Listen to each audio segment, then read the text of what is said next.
Oh god. I guess, in a way, this is exciting. I get to review my first bad movie on the channel. What if I get really mad? Too Fast, Too Furious is the second movie in the Fast and Furious franchise. This time it's directed by John Singleton, who directed Boys in the Hood, who knows how we got here. And the only returning cast member is Paul Walker. Guess why? So Paul Walker's back, thank God, and he's been on the run from the FBI ever since the end of the last movie. Since then he hopped in some red car and he's been travelling across the country and he's decided that he's going to settle in Miami. And then the film starts. That's right, the only way you can actually know this is if you look it up on Wikipedia like I had to, or you on the DVD copy, there's a turbocharged prelude, which will tell you everything you need to know. That might sound sensible, because you might be thinking, oh, it's just filling in the bits from the last movie for those who haven't watched it. That's fair enough, it doesn't bog down the second movie for those who have seen the first one. Oh, that's fair. No, this prelude fills in the gaps between the first movie and the second one. That sort of backstory, which is crucial to actually understanding the movie, because the dialogue is so stupid you can't understand a single thing. And neither would you want to be told that much by these people, because you can't stand listening to them. I don't understand why it's not in the movie. Ugh. Look, I understand that these movies aren't about plot, they're about racing cars. But firstly, do you really want to bank so hard on your action that you have basically no plot worth talking about, unlike the first one, which at least had something? And secondly, if you're going to bother not putting in any plot worth talking about, then you need to put extra effort into the action. Not less! First race in this movie is an exact copy of the first race from the first movie. I'm lying to you, I've lied to your face. It's not an exact copy because it's bloody awful. Like if a dad buys a swing set, he thinks his kids are going to love the swing set, so he gets it. And it comes with a manual. He throws the manual away. Because Daddy doesn't need the manual. Daddy directed Boys in the Hood. Daddy got nominated for Best Picture in Original Screenplay. He throws the manual away, he makes a swing set, and cool, it looks like a swing set, but it's falling apart and your kids are gonna die. Can you just imagine it now, being that kid in recess who would always go around the bar and foo?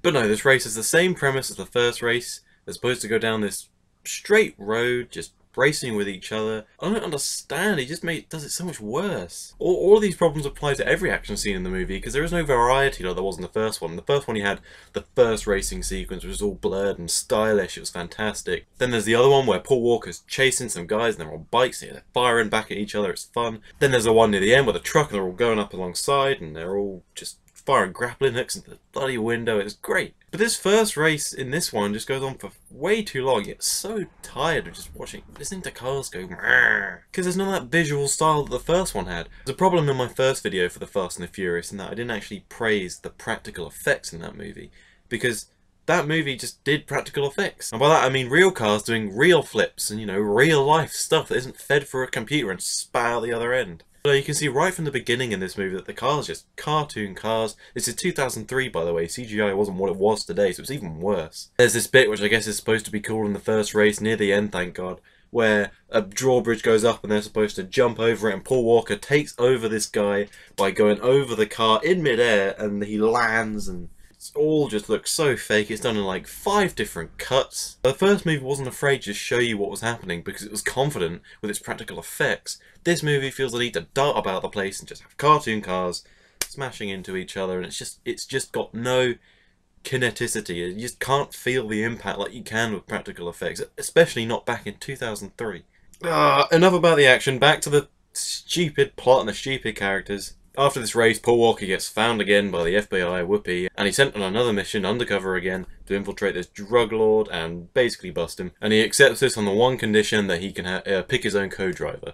And he chooses Tyrese Gibson, who is an absolute knobhead. And that essentially makes this movie into more of a buddy cop movie than a Point Break ripoff, which the first one was. And that could have been fun if the two buddies had actual chemistry in any way. Not that kind of chemistry, not that kind of chemistry, but that kind of chemistry that wouldn't make you crave a face-on collision into your house. You guys have nothing. Paul Walker, I mean, he was satisfactory in the first movie, I remember saying. In this movie, he's absolutely terrible. He doesn't do anything worth talking about. And then Gibson plays some guy called Roman, something like that. Who cares? And literally his scenes, sometimes you just be eating an apple and he just gets it, he just goes, eats like that. Oh, it's so annoying.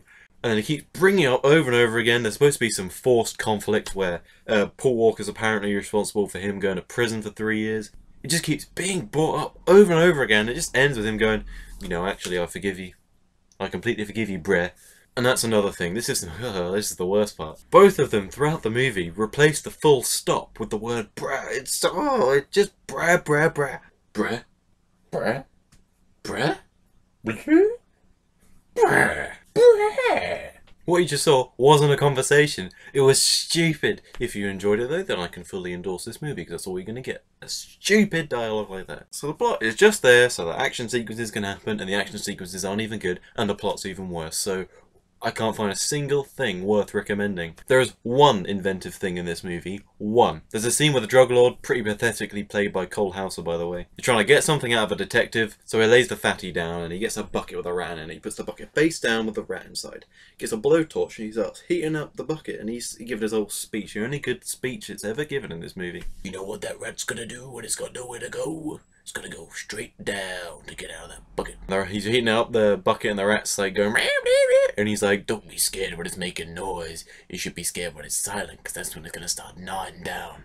Did you know that a rat's bite can chew through steel? It makes you feel pretty squeamish, to be fair, and it marks the first of two emotions I felt during the movie: distress at this point and relief when the credits rolled. It's not the sort of movie that you can give a rating to based on how good the good bits are. You just have to debate just how bad are the bad bits, because there is nothing good to say about anything. The plot, terrible. Action, terrible.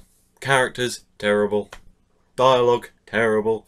I left the first movie with this feeling that I could reliably expect some dumb, great, you know, just action fun from these movies, and now I'm really not so sure. Ugh, Too Fast, Too Furious gets a 3 out of 10 from me. It's just absolutely crap.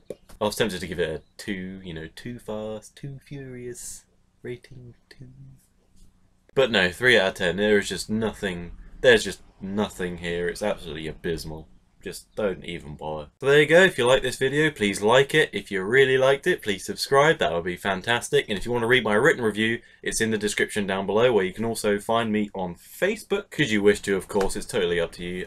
Comment below if you have a real problem with what I've said. Comment if you agree as well, because that makes me feel much better about myself. Yeah, that's it, guys. Have a good one. And here we